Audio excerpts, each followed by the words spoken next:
Hello student, welcome to the class. आज के हमारे इस वीडियो लेक्चर में हम स्टार्ट करेंगे marginal costing and decision making. तो देखिए, इसे हिंदी में हम कह सकते हैं सीमांत लागत एवं निर्णयन।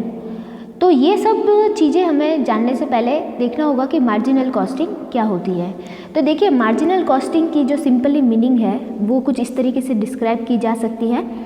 Marginal costing is a technique of determining the amount of change in the aggregate cost due to an increase of one unit over the existing level of production। तो ये है हिंदी में कि अगर हम मार्जिनल कॉस्टिंग को समझना चाहें तो हम कैसे समझ सकते हैं कि अगर हम अपना जो वर्तमान उत्पादन कर रहे हैं, जो अभी हम करंटली प्रोडक्शन कर रहे हैं, उसमें अगर हम एक और यूनिट बनाना स्टार्ट कर दें, ठीक है, तो उस एक यूनिट के कारण से जो हमारी टोटल कॉस्ट में डिफरेंस आएगा वो डिफरेंस क्या कहलाएगा? मार्जिनल कॉस्टिंग कहलाएगा। ठीक है, ये मार्जिनल कॉस्टिंग को एक समझने का तरीका है कि अगर हम अपने करंट प्रोडक्शन लेवल में एक वन यूनिट और अगर प्रोडक्शन करना स्टार्ट कर दे तो उसके कारण से जो हमारे टोटल कॉस्ट में चेंजेस होंगे वो चेंजेस क्या कहलाएगा? Marginal costing. ठीक है, अब देखिए हम उसे एक समझते हैं एक एग्जाम्पल से। जैसे सपोजिवली हमारा जो करंट प्रोडक्शन है वो 100 यूनिट का है, ठीक है, और उस समय हमारी कॉस्ट आती है 25,000 रुपये। अगर हम क्या करते हैं कि 101 यूनिट का प्रोडक्शन स्टार्ट कर देते हैं तो हमारी कॉस्ट आ जाएगी कितनी? 250। ऑब्वियस सी बात है कि एक यूनिट ज़्यादा प्रोडक्ट करेंगे तो एक यूनिट के ऊपर कॉस्ट भी लगेगी प्रोडक्शन करने की। तो इस बार हमारी कॉस्ट जो रहेगी वो 25,250 रुपये रहेगी। तो जो ये कॉस्ट में चेंजेस हुआ है 250 रुपये का, वो 250 रुपये क्या कहलाएंगे? अपने मार्जिनल कॉस्ट। ठीक है, अब ये मार्जिनल कॉस्ट देखिए, अगर इसके डीपर में हम जाना चाहें तो ये देख सकते हैं कि ये जो चेंजेस हुआ है कॉस्ट में, वो कॉस्ट में चेंजेस हुआ है सिर्फ और सिर्फ किसके कारण से? वेरिएबल कॉस्ट के कारण से। ठीक है, क्योंकि देखिए जो फिक्स कॉस्ट रहती है वो हमेशा क्या रहती है? फिक्स रहती है, चाहे हम कितना भी प्रोडक्शन करें। अगर इस 100 यूनिट की जगह मैंने जो 101 यूनिट बनाई है, 101 यूनिट की जगह मैं 200 यूनिट भी बनाती ना तो भी जो फिक्स कॉस्ट है वो उतनी ही लगती। ठीक है, तो ये जो कुछ भी चेंजेस होता है वो होता किसके कारण से है? वेरिएबल कॉस्ट के कारण से। ठीक है, तो हम ये भी कह सकते हैं कि मार्जिनल कॉस्ट क्या कहला सकती है? वेरिएबल कॉस्ट कहला सकती है, क्योंकि ये जो चेंज होने का काम है वो जैसे मटेरियल कॉस्ट चेंज हो गई होगी और वो सारे एक्सपेंसेस चेंज हो गए होंगे जो अकॉर्डिंग टू प्रोडक्शन क्या होते हैं? चेंज होते हैं। तो मतलब अकॉर्डिंग टू प्रोडक्शन जो कॉस्ट चेंज हो रही है वो कॉस्ट क्या कहलाती है? Variable cost. और variable cost is equal to marginal cost. तो कहने का मतलब ये है कि मार्जिनल कॉस्ट वो कॉस्ट होती है जो बदल जाती है अकॉर्डिंग टू प्रोडक्शन। ठीक है, तो ये है वो मार्जिनल कॉस्ट का कंसेप्ट। अब देखिए, अब हमें क्या पढ़ना है? हमें पढ़ना है मार्जिनल कॉस्टिंग के बेस पर डिसीजन। ठीक है, कि मार्जिनल कॉस्टिंग के बेस पे कौन कौन से डिसीजन लिए जाते हैं। हम एक बार ये भी देख लेते हैं कि डिसीजन क्या होता है। ठीक है, एग्जैक्टली जिसे हम डिसीजन कहते हैं वो होती क्या चीज़ है? डिसीजन लेना किसे कहते हैं? ठीक है, तो देखिए इसके लिए हम एक जो बात है वो देख सकते हैं। Decision making is the work which the manager perform to arrive at conclusion and judgement. तो मतलब डिसीजन मेकिंग एक ऐसा काम है जिसके थ्रू क्या करता है? कोई मैनेजर किसी निष्कर्ष पर पहुंचता है या किसी फैसले को लेता है। ठीक है, मतलब वो किसी न किसी कंक्लूजन पर, किसी तथ्य पर पहुंचेगा और कुछ फैसला लेगा। तो ये चीज़ जो होती है वो डिसीजन कहलाती है। और देखिए, it is the selection based on the some criteria from 2 or more possible alternative. और साथ ही में ये एक ऐसा काम है जिसमें हमें क्या करना होता है कि हमारे पास जितने अल्टरनेटिव अवेलेबल होते हैं उसमें से किसी बेस्ट ऑप्शन को क्या करना होता है? सेलेक्ट करना होता है। तो वो चीज़ कहलाती है डिसीजन लेना। ठीक है, निर्णय लेना। अब देखिए, ये जो मार्जिनल कॉस्टिंग है वो डिसीजन में किस तरीके से हेल्प करती है वो हम देखते हैं। देखिए, ये लिखा हुआ है कि marginal costing is a very helpful valuable decision making technique. कि ये डिसीजन मेकिंग की बहुत ही हम कह सकते हैं मूल्यवान या फिर बहुत ही वैल्यूएबल टेक्निक है। It is help management to set prices. और ये मैनेजमेंट को क्या करने में हेल्प करती है? प्राइस को सेट करने में, मतलब मूल्य निर्धारण करने में योगदान देती है। And compare alternatives production method. और साथ ही में जो अलग अलग तरीके के उत्पादन के तरीके हैं उनको भी कंपेयर करने की एक कंपैरेटिव कह सकते हैं प्लेटफॉर्म देती है, ठीक है, ये technique. And set the production activity level, और हमें कितने लेवल पर काम करना चाहिए, हमें कितने क्वांटिटी में प्रोडक्शन करना चाहिए, हमारा एक्टिविटी लेवल कितना हो, ये भी इस टेक्निक के थ्रू हमें पता चल जाता है। Close the production line and choose which of the range of the potential product to manufacture, और अगर किसी प्रोडक्शन लाइन को हमें बंद करना है और उसकी जगह पे हमें कोई दूसरा प्रोडक्ट स्टार्ट करना है, तो ये डिसीजन लेने में भी marginal costing very helpful technique रहती हैं, ठीक है। अब हम ये देखते हैं कि मार्जिनल कॉस्टिंग के बेसिस पे आखिर कौन कौन से डिसीजन बिजनेस में लिए जा सकते हैं। तो अभी हम यही देखने वाले हैं, decision based on marginal costing, कि मार्जिनल कॉस्टिंग के बेस पर कितने डिसीजन या किस प्रकार के डिसीजन लिए जा सकते हैं, ठीक है। तो देखिए decision based on marginal costing, अब इससे रिलेटेड कौन कौन से डिसीजन ले सकते हैं। सबसे पहला है problem relating to price determination, मतलब कि मूल्य को निर्धारित करने से संबंधित जो भी समस्याएं हैं या जो भी प्रॉब्लम्स हैं, उनका जो निवारण है वो मार्जिनल कॉस्टिंग के थ्रू किया जा सकता है, ठीक है। फिर सेकेंड है प्रॉब्लम रिलेटिंग टू प्रोडक्शन, उत्पादन से संबंधित अगर कोई समस्याएं हैं कि हमें कितना उत्पादन करना चाहिए, किस प्रोडक्ट का उत्पादन करना चाहिए, तो ये सारी जो समस्या है इसका भी निवारण मार्जिनल कॉस्टिंग के थ्रू किया जा सकता है। प्रॉब्लम रिलेटिंग टू प्रॉफिटेबिलिटी, लाभदायिकता से संबंधित जो समस्याएं हैं, जिसमें हमें ये देखना होता है कि हमें कौन सा प्रोडक्ट कितना प्रॉफिट अर्न करवा रहा है, कितनी कंडीशन में हमें कितना प्रॉफिट हो रहा है, तो ये सारे कंडीशंस, ये सारे जो मैटर हैं प्रॉफिट से रिलेटेड, उससे रिलेटेड डिसीजन भी मार्जिनल कॉस्टिंग के थ्रू लिए जा सकते हैं। प्रॉब्लम रिलेटिंग टू सेल्स से संबंधित कोई समस्या कि हमें सेल्स प्राइस कितनी रखनी चाहिए, पर यूनिट सेलिंग प्राइस कितनी हो, सेलिंग की क्वांटिटी कितनी हो सेल्स की, और उसकी प्राइस कितनी हो। कई बार ऐसा होता है बिजनेस ये सोचते हैं कि हम प्राइस रिड्यूस करके मैक्सिमम क्वांटिटी में सेल्स कर सकते हैं, तो ये सारी जो चीज़ें होती है, ये जो डिसीजंस होते हैं, वो भी मार्जिनल कॉस्टिंग के बेस पर लिए जाते हैं, ठीक है। फिर देखिए नेक्स्ट है मेक और बाय डिसीजन।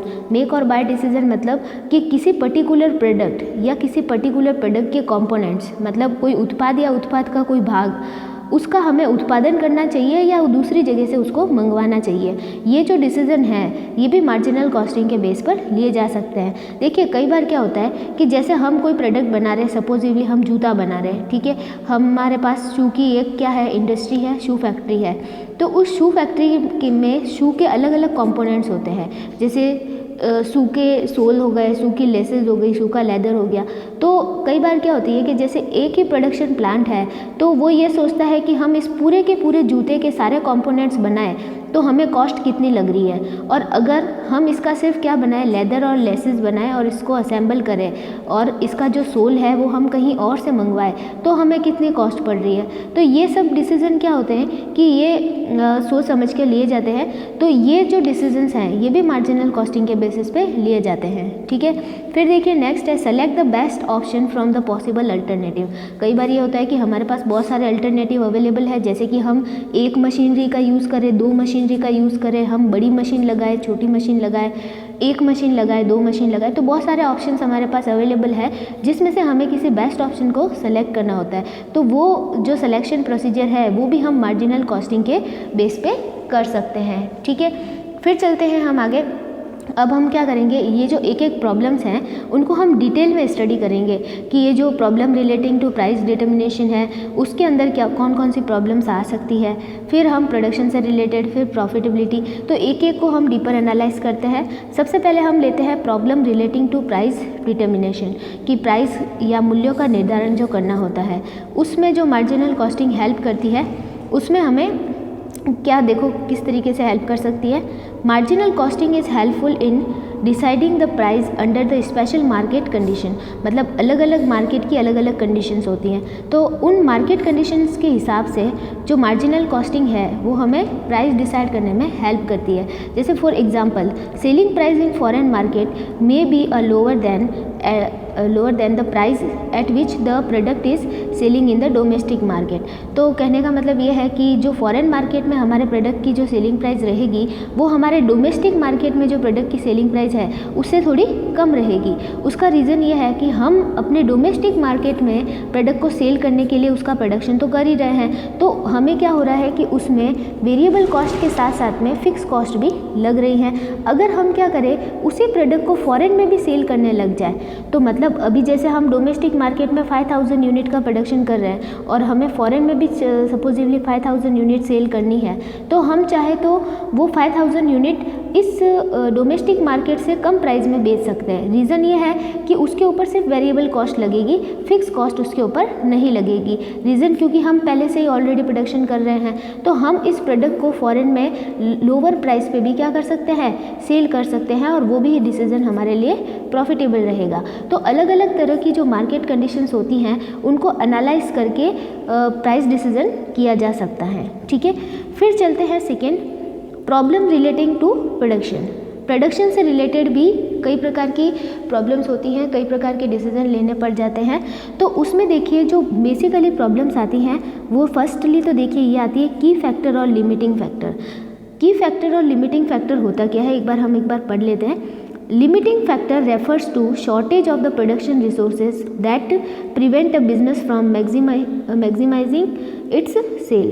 तो ये जो लिमिटिंग फैक्टर होता है या की फैक्टर कह सकते हैं जिसे हम, ये क्या होता है कि ये हमारे पास जो प्रोडक्शन रिसोर्सेज है, प्रोडक्शन रिसोर्सेज मतलब उत्पादन के साधन, तो जो उत्पादन के साधन है जैसे सपोजिवली मशीनरी हो गई, श्रम हो गया, मटेरियल हो गया, जो भी हमारे उत्पादन के साधन हैं उनकी कमी को शो करता है। तो देखिए कई बार ऐसी बिजनेस के सामने कंडीशन आती है कि बिजनेस तो प्रोडक्शन करना चाहता है लेकिन उसके पास मटेरियल क्या है, बहुत ही कम अवेलेबल है। ठीक है, या फिर उसके पास लेबर बहुत कम अवेलेबल है, या फिर उसके पास प्रोडक्शन आवर्स ही बहुत कम है। ठीक है, तो ये जो लिमिटिंग फैक्टर है वो क्या है कि हमारे जो प्रोडक्शन रिसोर्सेज हैं उसकी कमी को शो करता है। कौन? Limiting factor. ठीक है, तो हमारे जो प्रोडक्शन रिसोर्सेज है अगर हमारे पास कम रहते हैं, लिमिटेड रहते हैं, तो फिर हमें प्रोडक्शन कैसे करना चाहिए, इससे रिलेटेड जो प्रॉब्लम है वो फर्स्टली प्रॉब्लम मानी जाती है प्रोडक्शन से रिलेटेड। ठीक है, तो देखिए if the organisation manufacture more than one product and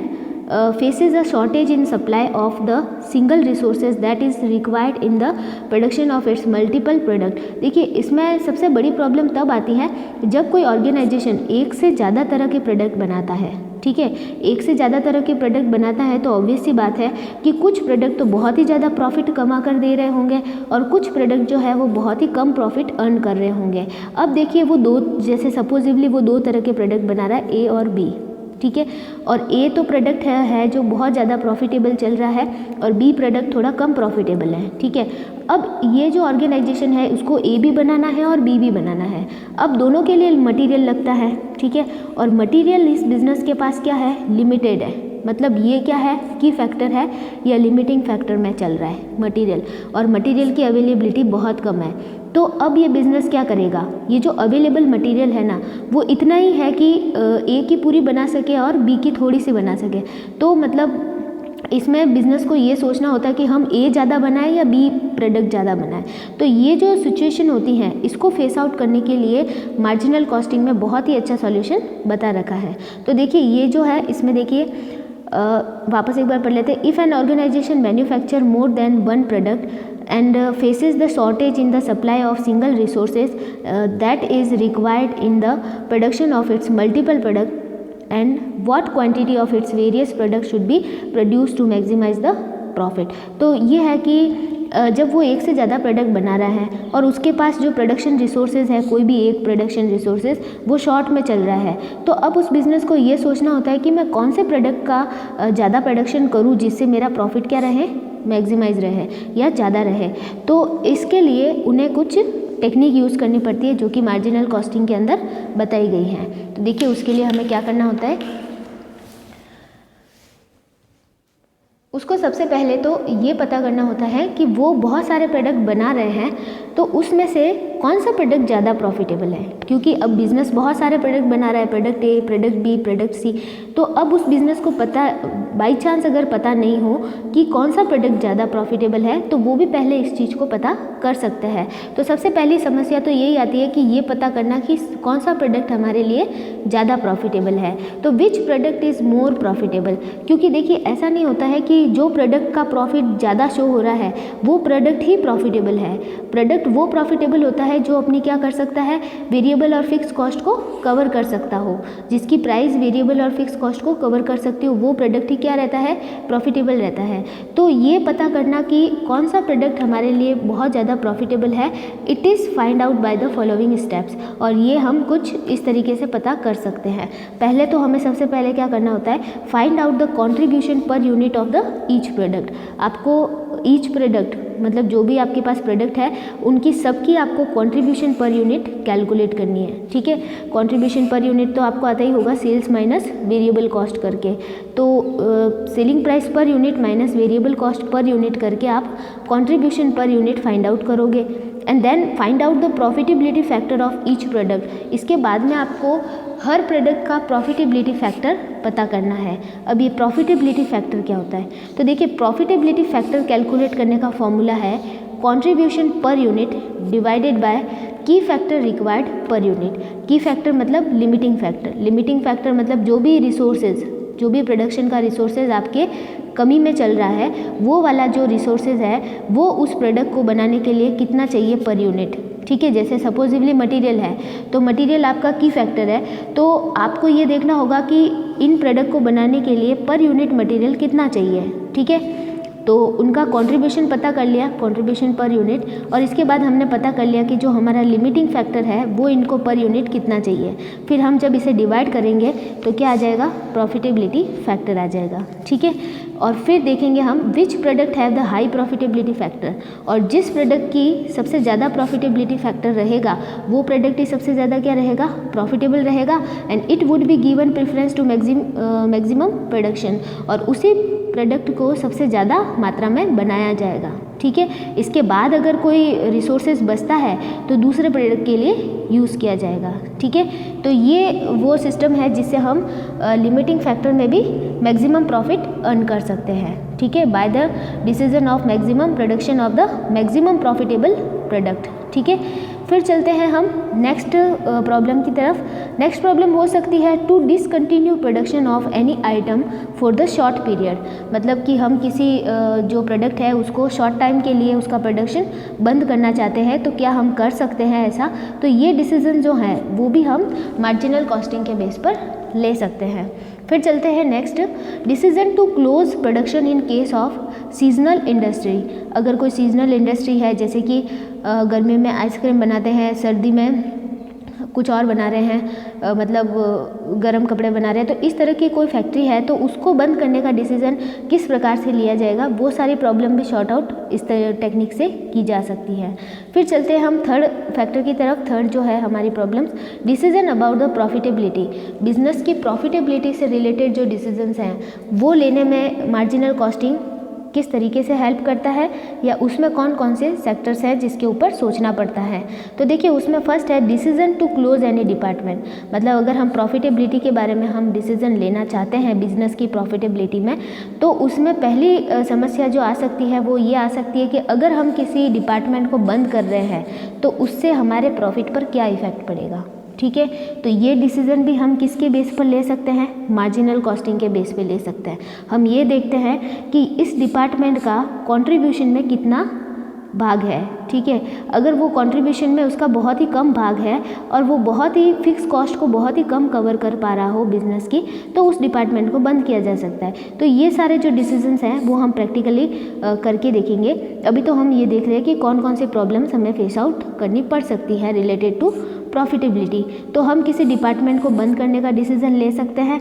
फिर most profitable use of capacity, कि बिजनेस की जो कैपेसिटी है, प्रोडक्शन कैपेसिटी, उसका सबसे बेहतर तरीके से उपयोग कैसे किया जा सकता है। ऐसा नहीं है कि बिजनेस 1 लाख यूनिट बना रहा हो या बना सकता हो, उसकी कैपेसिटी है 1 लाख यूनिट बनाने की, तो हम सारी की सारी 1 लाख बना के बैठ जाएंगे या फिर अपनी इच्छा से कितनी भी बना लेंगे। ऐसा नहीं होगा, बिजनेस उतनी ही यूनिट्स बनाकर सेल करेगा जो उसके लिए प्रॉफिटेबल रहेगा। ठीक है, फिर चलते हैं selection of the most profitable product mix. हमें ये भी देखना होता है कि जो बिज़नेस है वो अगर बहुत सारे प्रोडक्ट बना रहा है तो कौन सा प्रोडक्ट मिक्स, मतलब कौन सा प्रोडक्ट का जो सेट है, मतलब जैसे आप सपोजिवली सोच लो ABC और D 4 तरह के प्रोडक्ट बना रहा है। ठीक है, तो अब उस बिज़नेस को ये सोचना है कि इनमें से कौन से प्रोडक्ट का सेट जो है कि हम AB को साथ में बनाएं या ABC को साथ में बनाएं या BCD को साथ में बनाएं, तो कौन सा प्रोडक्ट मिक्स जो है या कौन सा प्रोडक्ट का विकल्प है हमारे लिए सबसे ज़्यादा प्रॉफिटेबल रहेगा, ये भी सोचना पड़ सकता है। फिर देखिए calculation of reasons for the change in profit.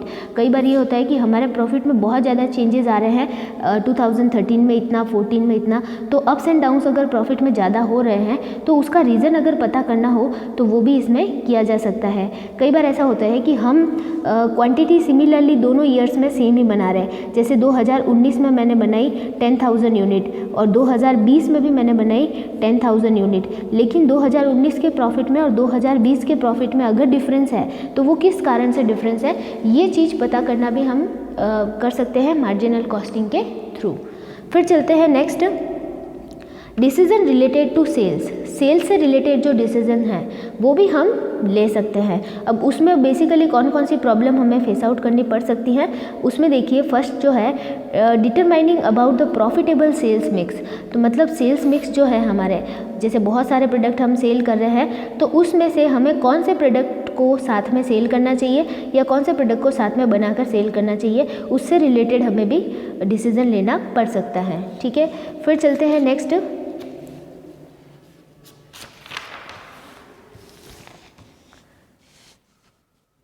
Next, देखिए proposal for the reduction in sales price resulting in the increase sales quantity. कई बार ऐसा प्रस्ताव आता है कि सेल्स प्राइस में हम क्या करें, रिडक्शन करके और सेल्स की क्वांटिटी को बढ़ा सकते हैं। तो क्या हमें ऐसा प्रस्ताव स्वीकार करना चाहिए कि हम क्या करें, सेल प्राइस को कम करें और सेल की क्वांटिटी को बढ़ा दें।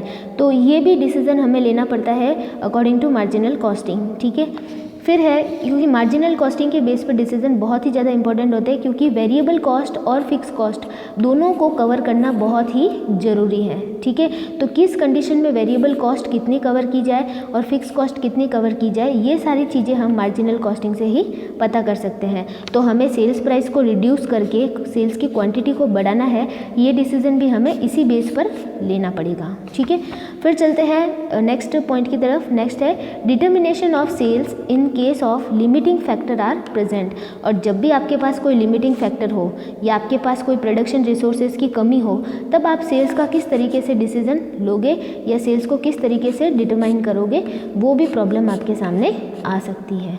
ठीक है, तो ये वो सारी मैक्सिमम प्रॉब्लम्स हैं जो कि हम मार्जिनल कॉस्टिंग के बेसिस पे सॉल्व कर सकते हैं और इनका हम डिसीजन ले सकते हैं। तो ये सारी प्रॉब्लम हम प्रैक्टिकली देखेंगे नेक्स्ट वीडियो लेक्चर के अंदर। Okay, thank you.